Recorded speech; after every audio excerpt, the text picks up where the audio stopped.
The most expensive mistake a young man can make is believing that women fall in love with the man who gives them the most attention, the most reassurance, the most texts, the most compliments, the most access, the most emotional labor, the most little gifts bought with money he should have been saving. He thinks love is an auction. He thinks if he keeps raising his bid, she will finally look at him and say, "You win." And then, one day, he wakes up confused. He has been available. He has been kind. He has been generous. He has listened to every story about her ex, every workplace feud, every crisis involving a friend she secretly dislikes. He has responded to texts faster than a paramedic. He has made her the center of his life. And she is still emotionally obsessed with the man who took 6 hours to text back, because he was busy building a life she could not interrupt. That realization breaks a lot of men. Not because it is entirely fair. Not because women are evil creatures assembled in a secret laboratory beneath a Sephora. But because it exposes something painful. Attraction does not grow simply because you need someone intensely. In fact, your need can become the very thing that makes her feel less drawn to you. A woman is often not captivated by the man who makes her his entire world. She is captivated by the man who has a world, and allows her to enter it. There is a difference. One man says, "You are everything to me." The other man says, without saying it directly, "I value you, I enjoy you, I desire you. But I was a complete person before you arrived, and I will remain one if you leave." The first man sounds romantic in a movie. In real life, he often becomes emotionally heavy. He places the burden of his identity, happiness, confidence, and stability in the hands of one woman. He turns a girlfriend into an unpaid emotional life support machine. That is not love. That is outsourcing your spine. And women can feel it. They may not always explain it with elegant psychological language. They may say things like, "I just don't know," or "The spark is gone," or "You're too nice," which sends young men into a coma of confusion. They hear "too nice" and decide the lesson is to become cruel, distant, dishonest, or to start wearing sunglasses indoors while talking about female nature. That is not the lesson. The lesson is that desire and dependence are not the same thing. Wanting her is attractive. Needing her to feel like a man is dangerous. Loving her is powerful. Making her responsible for your emotional oxygen supply is suffocating. This is what the woman in the video is really touching on, whether she realizes it or not. Women become more attached when they realize a man wants them, but does not need them. Not because women consciously sit around plotting how to torment needy men. Most do not. But because the man who does not need constant validation has something that is rare: internal gravity. He has a center. He can enjoy her affection without begging for it. He can appreciate her beauty without becoming hypnotized by it. He can hear her approval without becoming addicted to it. He can survive her moods without turning into a nervous intern waiting outside the boss's office. And that creates a powerful emotional effect. Because when a woman realizes she cannot fully control your emotional state, she begins to see you as separate from her. Not cold, not uncaring, separate. And separation is where attraction has room to breathe. Think about it. If you own a dog, and I say this with love for dogs, you know the dog is loyal. It is there when you wake up. It is there when you come home. It is there when you have made terrible decisions. It will forgive you for eating in front of it, ignoring it, and calling it buddy instead of using its actual name. But you do not feel mystery toward the dog. You do not wonder whether it has a life beyond you. You do not worry that it will leave because it found a better owner with more expensive furniture. Now, too many young men behave like emotional golden retrievers in relationships. She cancels plans? No worries, babe. I totally understand. She ignores him all day? Hey, just checking in. Did I do something wrong? She is rude to him? I'm sorry you're upset. She flirts with another man in front of him. I know you probably didn't mean anything by it. Brother, at some point you are not being patient. You are being trained. And people do not usually respect what they can mistreat without consequence. That includes women. That includes men. That includes friends, employers, family members, business partners. Human beings are very efficient students. They learn where the boundaries are by pressing against them. If every time she pulls away, you chase harder, what have you taught her? You have taught her that distance gives her more power. If every time she criticizes you, you reshape yourself to avoid discomfort, what have you taught her? You have taught her that disapproval is enough to control you. If every time she threatens to leave, you panic, plead, bargain, write essays, send paragraphs longer than the United States Constitution, what have you taught her? You have taught her that the possibility of losing her is a weapon. And once a weapon works, people tend to keep it close. This is why women often fall harder for men who could live without them. Not men who are indifferent. Not men who are emotionally vacant. Not men who use silence, jealousy, or mixed signals like cheap magic tricks. Those men may create obsession in damaged people, but obsession is not love. It is often anxiety wearing perfume. We are talking about a man whose life does not collapse because a woman is temporarily unhappy with him. He has purpose. He has friends. He has work to do. He has standards. He has interests that do not involve analyzing whether a woman used a period at the end of a text message. He can love her deeply, but he does not worship at the altar of her mood. That is the man who creates tension in a woman's mind, not through manipulation, but through self-possession. She sees that he has value outside of her approval. She sees that other people respect him. She sees that he does not perform desperate little dances every time she withdraws affection. And somewhere in her mind, a question begins to form. If he does not need me, why does he choose me? That question is much more powerful than, how do I get him to stop begging? The first question makes her feel special. The second makes her feel trapped. There is an old seduction mistake men make. They show a woman every card in their hand immediately. They reveal every feeling, every insecurity, every future fantasy, every fear of losing her, before she has even demonstrated that she is capable of handling that kind of access. They meet a woman on Friday, and by Monday, they are discussing the names of their hypothetical children. Relax.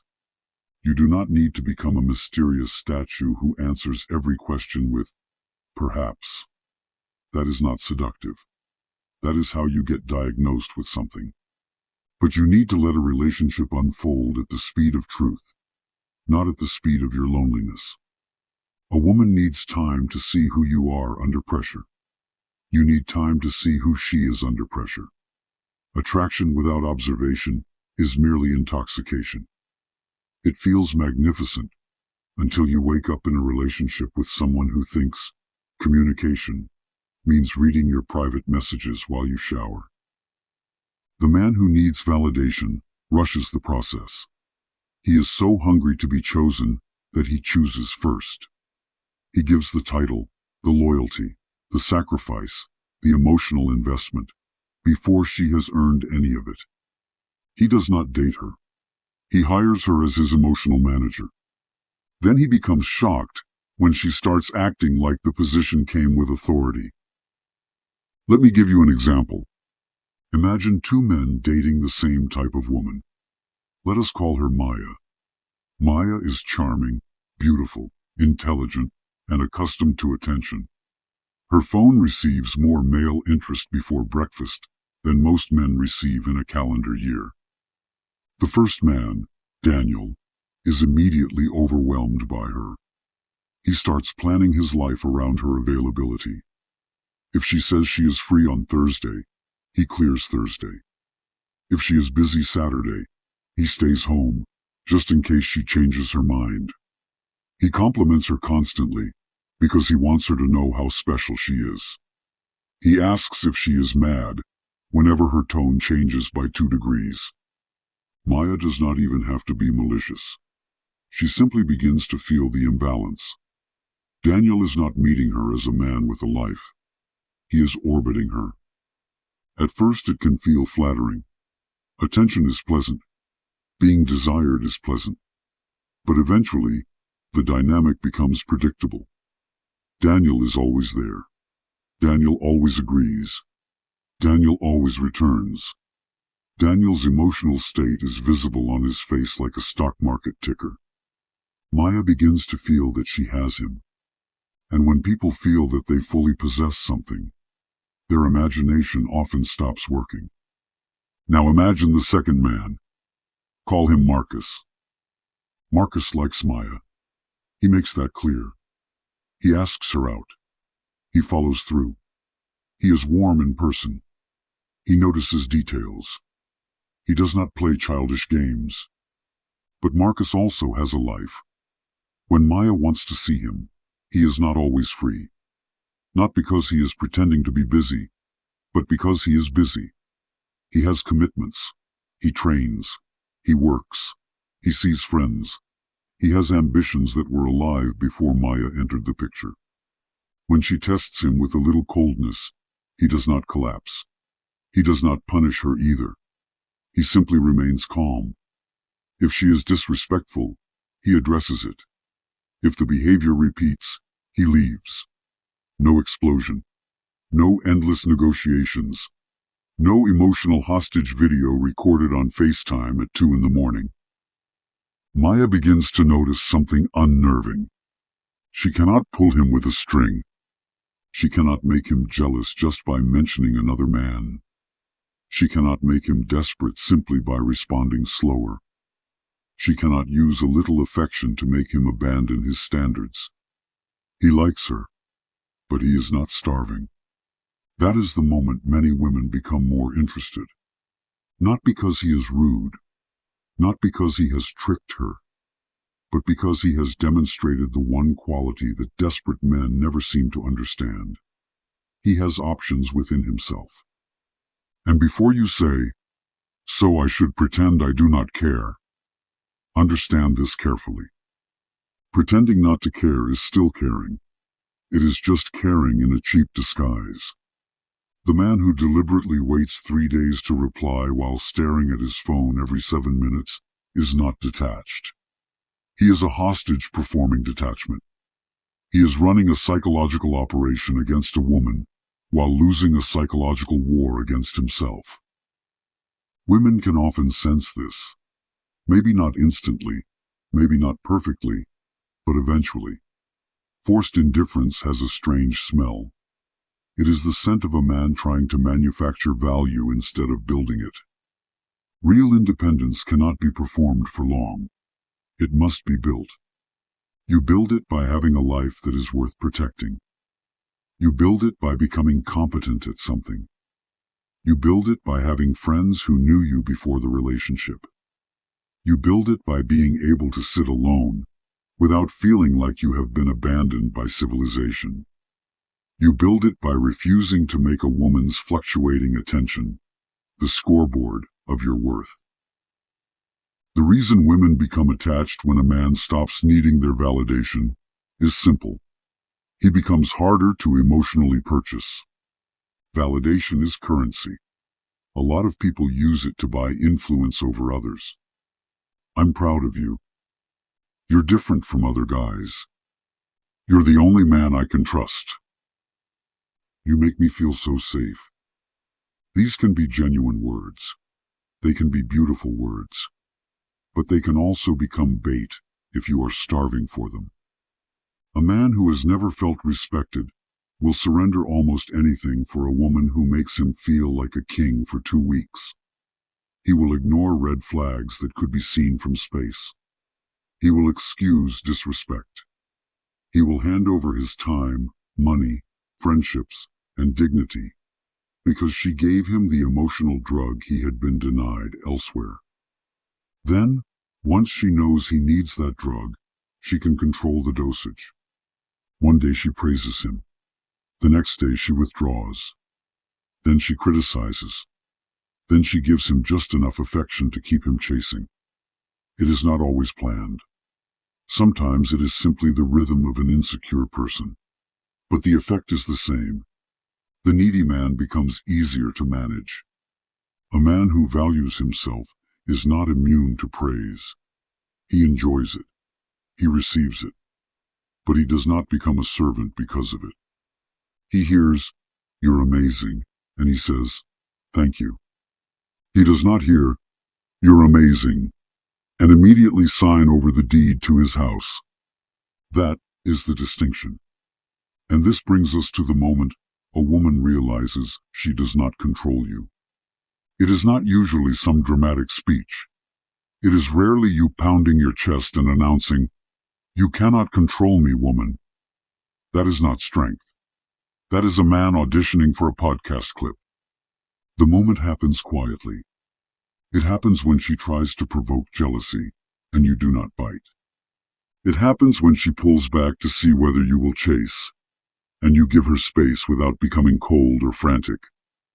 It happens when she is disrespectful, and you calmly end the conversation, instead of begging her to be nice. It happens when she threatens to leave, and you do not threaten back, bargain, or collapse.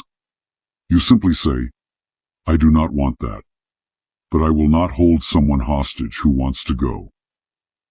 That sentence is terrifying to a person who expected to control you through abandonment, because now she sees that you are not trapped. You may be hurt. You may be disappointed. You may miss her, but you are not owned. And that changes the entire balance of the relationship. Now, this is where weak men usually get confused. They hear that women are attracted to men who do not need them, and they decide the solution is to become emotionally unavailable. Suddenly, they are acting like a Victorian orphan with a Wi-Fi connection. They never express warmth. They never clarify intentions. They do not initiate. They do not communicate. They call every act of consideration simping, because nothing terrifies an insecure man more than being seen caring about someone. Do not become that man. The goal is not emotional poverty. The goal is emotional sovereignty. You can be affectionate without being owned. You can be generous without becoming a vending machine. You can be loyal without becoming blind. You can say, "I want you," without secretly meaning, "Please do not leave me because I have no idea who I am without you." The woman who is worth keeping does not need you to become a robot. She wants to feel chosen. She wants to feel seen. She wants to feel that she matters in your life. But she should not be asked to carry the impossible burden of becoming your entire life. That burden eventually crushes people. And if you have ever dated someone who needed you excessively, you understand this. At first it feels flattering. They text constantly. They want to see you constantly. They make you feel irreplaceable. Then it changes. You cannot have an evening alone without them feeling rejected. You cannot spend time with friends without being accused of neglect. You cannot have a bad day without becoming responsible for calming their panic. You are no longer their partner. You are their emotional emergency generator. It becomes exhausting. Men, women feel that too. They may not say it kindly. They may say it badly. They may distance themselves in ways that make no sense to you. But when your identity is wrapped around her, she feels the pressure. Every disagreement becomes dangerous because you do not merely fear losing the argument, you fear losing yourself. And nobody wants to be in a relationship where every minor conflict feels like they are holding a stranger's mental stability in their hands. There is research behind this, by the way. A 2000 study by social psychologist Arthur Aron and colleagues, published in the Journal of Personality and Social Psychology, examined what they called self-expansion in close relationships. The core idea is that satisfying relationships often involve people expanding their sense of self through new experiences, perspectives, and growth with a partner. In plain English, healthy love does not shrink your life into one person. It enlarges your life while allowing both people to remain individuals. That is the point. A good relationship adds territory to your world.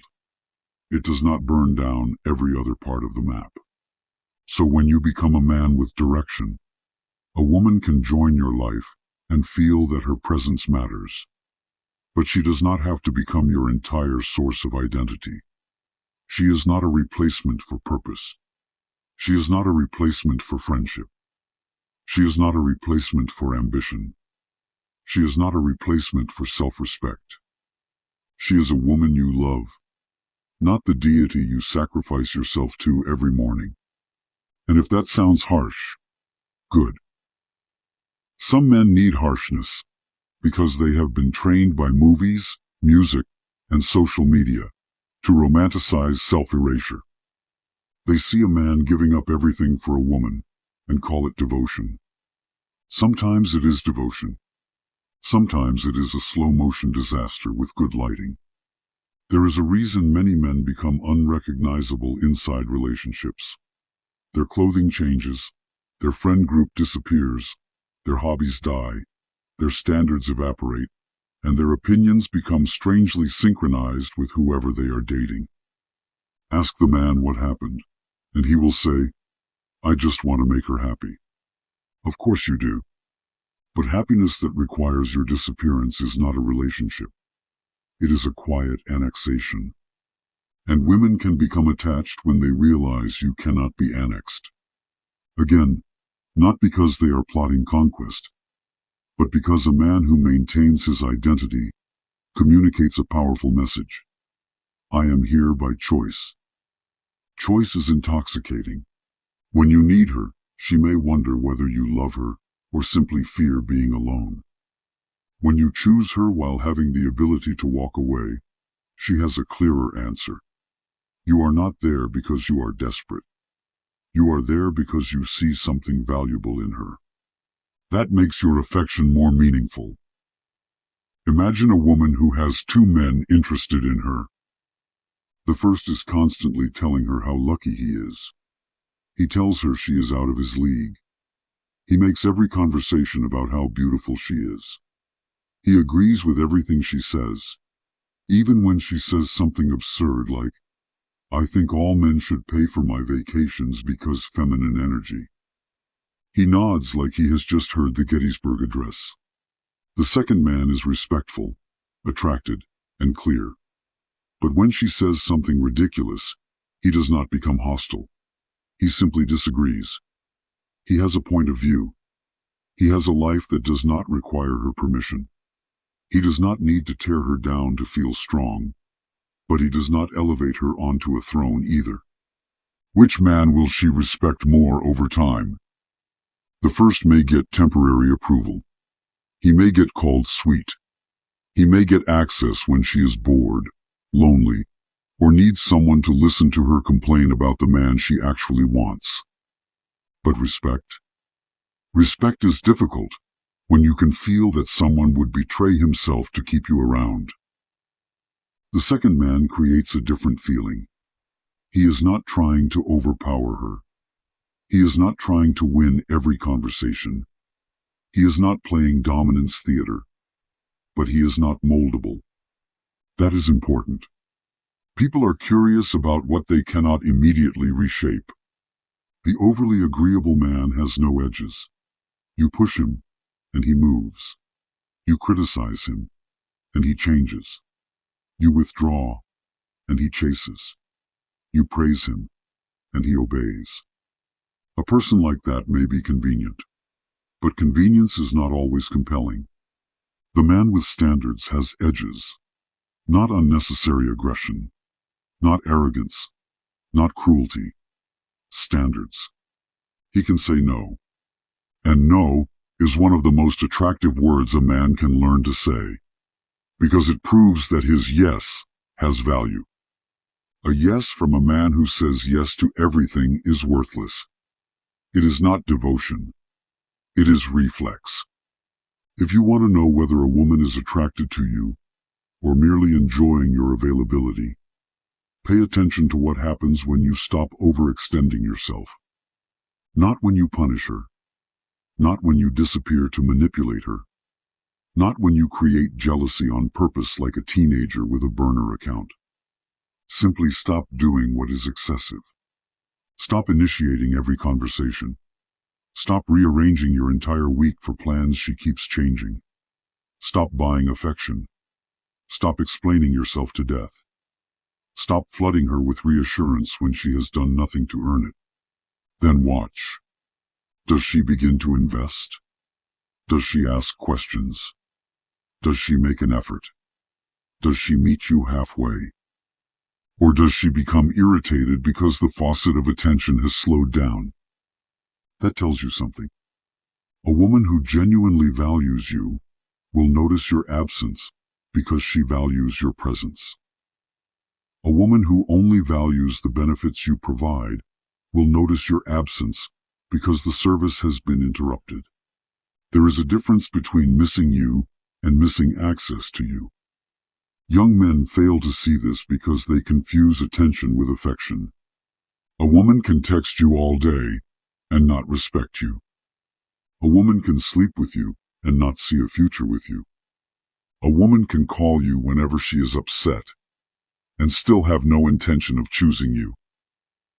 A woman can say, "You're such a good guy," which is sometimes the verbal equivalent of placing a bouquet on the grave of your romantic chances. Words are easy. Investment is harder. Does she make time? Does she follow through? Does she care about your world, not merely her place in it? Does she respect your boundaries when they inconvenience her? Does she take responsibility when she is wrong? Does she want to know you, or does she merely want to be wanted by you? These are the questions. And here is where the man who does not need validation has an advantage. He can observe. The man who needs her approval cannot observe her clearly because he is too busy campaigning for the position. He sees red flags and calls them complicated. He sees disrespect and calls it her personality. He sees inconsistency and calls it mixed signals. He sees manipulation and calls it a deep connection. He is not evaluating her. He is auditioning. The independent man can watch without panic. He can enjoy attraction without handing over judgment. He can see a beautiful woman and still ask, "Is she good for my life?" That question alone separates men from boys. Because boys ask, "How do I get her?" Men ask, "What happens to my life if I let her in?" And do not misunderstand. Women are not the enemy. A great woman can improve a man's life in ways he cannot manufacture alone. She can bring loyalty, perspective, tenderness, calm, beauty, accountability, and a kind of support that makes difficult seasons survivable. But precisely because a good woman is valuable, you cannot approach every woman with the same hunger. Hunger makes you undiscerning. If you are starving, you will eat anything. That is how men end up dating chaos in a nice dress. You need enough self-respect to walk away from what looks good, but costs too much. This is the moment a woman realizes she does not control you. Not when you insult her. Not when you ghost her. not when you act cold, but when your behavior remains steady, even after she tries to disturb it. She says something provocative to make you jealous. You do not react theatrically.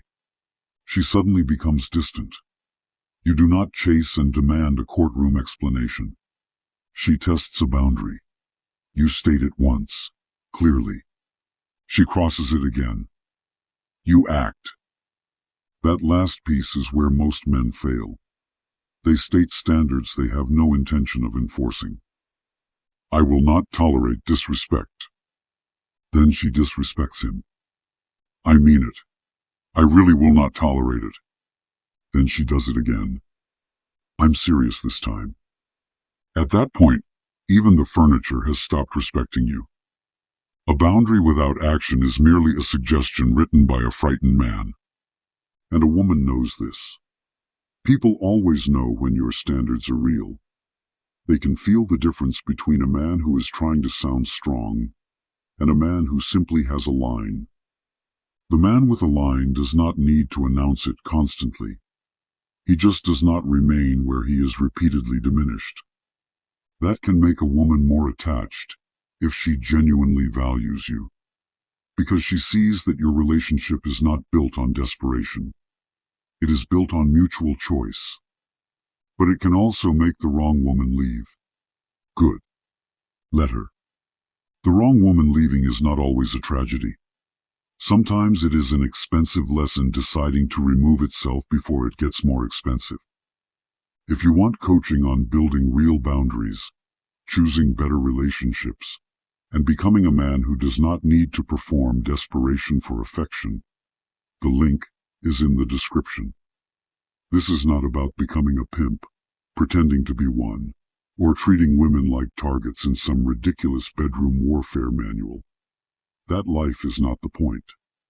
The point is learning to carry yourself like a man whose value is not rented from whoever happens to be texting him. Because a woman will test the shape of your life, consciously or unconsciously. She will discover whether she can move your schedule with a mood. She will discover whether she can make you abandon your friends with guilt. She will discover whether she can make you doubt yourself with criticism. She will discover whether your entire confidence rises and falls with her attention. And if she discovers that she can control all of that, the attraction often changes. Not always immediately, but gradually. You become safe in the wrong way. Not safe because you are trustworthy. Safe because you are predictable, manageable, and emotionally owned. That is not the kind of safety that creates desire. Let us go deeper, because this is where the conversation becomes uncomfortable. Why do women fall harder for men who could live without them? Because being wanted feels better when it is not guaranteed. That does not mean you should make a woman feel insecure. There is a difference between uncertainty created by your independence and uncertainty created by your dishonesty. One is natural. The other is poison. Natural uncertainty is this. She knows you have a full life. She knows you are not waiting by the phone.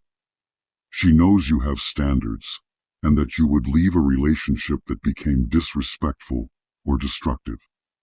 She knows you are attracted to her, but she also knows your identity is not attached to her opinion. Poisonous uncertainty is this. You lie, vanish, flirt with other women to provoke her, keep her guessing about whether you even like her, and then call it mystery. That is not mystery. That is emotional vandalism. And yes, it may produce intensity. Chaos often does. A house fire is intense too. That does not mean you should move into one. The men who brag about making women obsessed through confusion are often deeply unimpressive. They have not built enough genuine value to hold attention, so they create instability and call it seduction. The strongest position is simpler. Be valuable enough that you do not need tricks. Build a life she can respect. Build emotional control she can feel. Build standards that protect you. Build a presence that says, I enjoy you, but I will not abandon myself for you. That is why a woman becomes more attached when she realizes you want her, but do not need her. Want is a compliment. Need is a burden. When you want her, you are saying, out of all the things I could do, all the people I could meet, all the directions my life could go, I choose to make space for you. When you need her, you are saying, please do not leave, because I have not built enough of a life to survive your absence. One feels like being selected.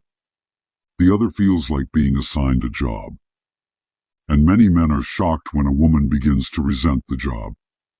Let's use another example. A woman named Elena dates a man named Ryan. Ryan is successful enough, socially connected, and generally stable. But his emotional life is entirely centered around Elena. If Elena is happy, Ryan is euphoric. If Elena is irritated, Ryan is anxious. If Elena goes out with friends, Ryan cannot focus. If Elena does not reply quickly, Ryan invents elaborate stories in his mind. By the time she responds, he has emotionally investigated her, convicted her, forgiven her, and planned their wedding. Elena starts to feel watched. Even if Ryan never directly controls her, she can sense that every choice she makes has an enormous effect on him. That kind of power is initially seductive to some people. It feels good to be desired that intensely. But then it starts to feel heavy. Every moment of independence becomes a potential emotional emergency. Every disagreement becomes a threat to Ryan's stability. Eventually, Elena may pull away simply because she needs air. Ryan sees her pulling away and becomes even needier. This is the death spiral. Now consider a man named Adrian. Adrian is emotionally available. He tells Elena he likes her. He plans dates. He is affectionate. If there is a problem, he discusses it directly. But when Elena is busy, Adrian continues living. When she is in a bad mood, he does not automatically assume he caused it. When she needs space, he gives it without turning into ice. When she crosses a line, he does not scream. He simply does not reward the behavior with more access. Elena experiences something different with Adrian. She feels free, but she also feels the possibility of losing something valuable if she takes it for granted. That is not manipulation. That is reality. Every meaningful relationship has conditions, not artificial conditions, real ones. Respect me, and I remain open. Treat me well, and I invest. Violate my trust repeatedly, and I leave. That is not a threat. It is the architecture of self-respect. The man who has no conditions is not loving more deeply. He is simply volunteering to be used. And here is the dark joke. He often believes his self-abandonment makes him noble. He thinks he is a tragic romantic hero, while everybody around him can see he is being slowly converted into a customer service representative for someone else's emotional weather. Thank you for calling Boyfriend Support. I'm sorry you feel that I betrayed you by liking a photo in 2018. How may I make myself smaller today? Do not become that man. But also, do not swing to the opposite extreme and become obsessed with control. You do not need to dominate a woman. You do not need to win every disagreement. You do not need to make her fear losing you. You do not need to turn every. Most men think women fall in love with a man because he is handsome, successful, funny, confident, mysterious, emotionally available, emotionally unavailable, tall, rich, spiritually evolved, or because Mercury was in retrograde and she had 3 glasses of wine. That is the fantasy. The reality is harsher, simpler, and far more useful. A woman may notice you because of your looks. She may be attracted to you because of your status. She may sleep with you because the timing is right. Her ex is acting stupid, and you happen to have decent shoulders and a good shirt. But falling in love is different. Love is not merely attraction with a soundtrack behind it. Love is attachment. It is the gradual decision, often unconscious, that you have become emotionally significant to her world. You are no longer just a man she likes. You become part of the architecture of how she feels, how she sees herself, and how she imagines the future. And women, like men, do not usually fall in love because of what you say you are. They fall in love because of what being around you does to them. The first surprising reason is this. She falls in love when you make her feel more alive in her own identity, not more controlled, not more impressed, not more taken care of, in the way some men imagine a woman wants to be handled like a luxury houseplant. More alive. This is where many young men lose before the game even begins. They meet a woman they like and immediately turn themselves into customer service representatives. What do you want to eat? Whatever you want. What movie do you want to watch? Whatever you want. Do you like this version of me that has no opinions, no standards, no schedule, no friends, and is available to respond within 0.4 seconds? She does not fall in love with him. She may enjoy him. She may use him as emotional furniture. But furniture is comfortable, useful, and rarely desired. The man who inspires attachment is often the man around whom she feels expanded. She feels seen in a way that reminds her of the person she wants to be. Maybe she feels more adventurous, more feminine, more ambitious, more playful, more emotionally honest, more capable of taking risks, more like the version of herself she secretly believes exists beneath all the stress, routine, and bad decisions. This does not mean you need to become her life coach, motivational speaker, or unpaid therapist with a beard and a podcast microphone. Please do not sit across from a woman on a first date and ask her to visualize her highest self. That is how you get blocked before the appetizers arrive. It means your presence has a psychological effect.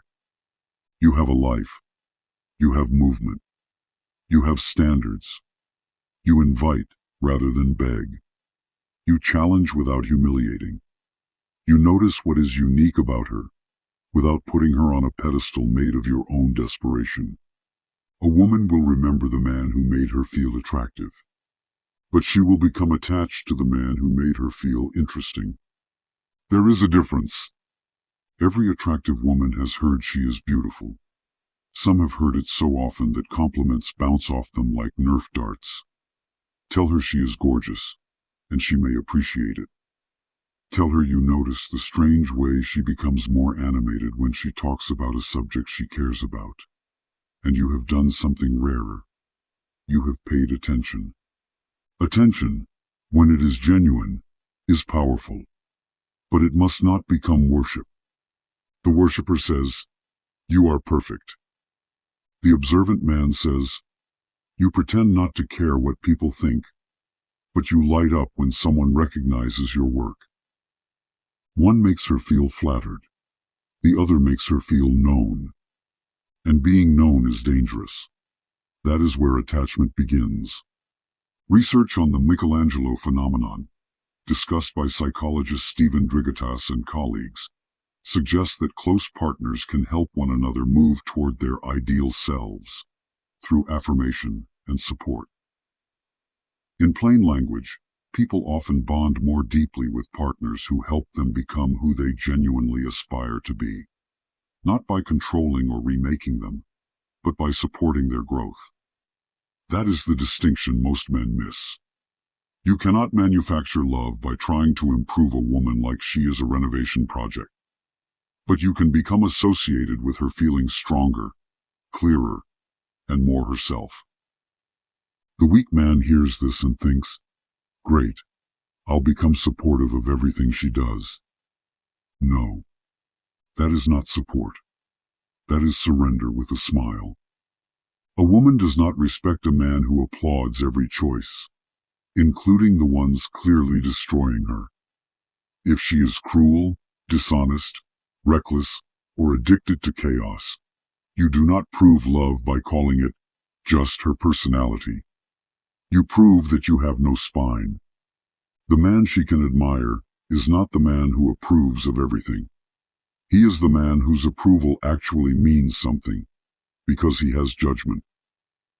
Now we come to the second reason women fall in love, and this is the one that makes the average man uncomfortable. She falls in love when she feels emotionally safe with you, but not because you are harmless, because you are solid. There is a massive difference. Harmless is the man who has no boundaries, no edge, no ability to walk away, and no internal center. He thinks safety means he must never disagree, never create tension, never say no, and never risk losing her. So she tests him, consciously or unconsciously, and he folds like a lawn chair at a family barbecue. Solid is the man who can handle emotion without becoming swallowed by it. She can be upset without him panicking. She can disagree without him retaliating. She can tell him something embarrassing without him storing it away like ammunition for their next argument. She can have a bad day without him deciding it means the relationship is ending, and sending a 12-paragraph text that begins with, "I just feel like your energy changed." Nothing dries up attraction faster than a man treating every emotional shift as a hostage situation. Emotional safety is not softness. It is stability. It is the feeling that when life becomes difficult, and life always becomes difficult, you will not turn into a child, a tyrant, or a detective with a ring light. You will remain present. You will ask direct questions. You will listen. You will make decisions. And if she crosses a line, you will not scream, beg, threaten, or write cryptic Instagram captions about betrayal. You will simply recognize what happened and act accordingly. That is power. Not the fake power of making a woman jealous. Not the cheap thrill of withholding affection so she chases you. Not playing hot and cold until her nervous system mistakes anxiety for romance. That strategy can create obsession in some people, yes. It can also create a miserable, unstable relationship, where both of you need therapy, a nap, and possibly an exorcism. Do not confuse emotional chaos with love. Some women have learned to associate intensity with intimacy. Some men have too. They feel calm around a stable person and assume there is no spark, because their previous relationships trained them to think romance requires confusion, jealousy, rejection, and one person crying in a parking lot at 1 a.m. That is not passion. That is poor emotional conditioning wearing leather pants. The man who has real long-term power is not boring. He is composed. He brings warmth, sexual polarity, humor, curiosity, ambition, and unpredictability in healthy doses. But his character is not unpredictable. She knows where she stands. This is why women often speak differently about the man they truly love, versus the man who merely excites them. The exciting man becomes a story. The solid man becomes a reference point. He made me feel crazy. That is not a compliment, gentlemen. He was hard to read. Also, not a compliment. Unless your life goal is to become a crossword puzzle with commitment issues. But when she says, "I could be myself around him. He made me feel safe," or "I trusted him," many men hear those words and think they have been placed in the friend zone. They have misunderstood the entire equation. Safety without attraction becomes friendship. Attraction without safety becomes a short-term emotional roller coaster. But attraction combined with safety, respect, and a meaningful emotional experience That is where love has room to grow. You do not create that by pretending to be some invulnerable alpha statue who never reveals anything. You create it by having emotional discipline. You can be honest about your feelings without dumping every insecurity in her lap and demanding she fix it. You can be vulnerable without making vulnerability your entire personality. You can say, "That bothered me," without saying, "You have ruined my life, my bloodline, and my trust in the concept of women." You can say, "I care about you," without immediately asking, "So what are we?" The difference is emotional self-possession. And here is the uncomfortable truth. Many men cannot offer this because they do not have a life outside the woman they want. They have no mission, no close friendships, no routines, no physical discipline, no private standards. So when she enters their life, she becomes the center of it. Then they wonder why she eventually feels pressure rather than love. Nobody wants to be your entire universe. That is a terrible job. It has no benefits, no weekends, and the employee turnover is brutal. Build a life that you respect before asking a woman to join it. Then, when she does, do not make her prove her love through tests, jealousy games, or constant reassurance.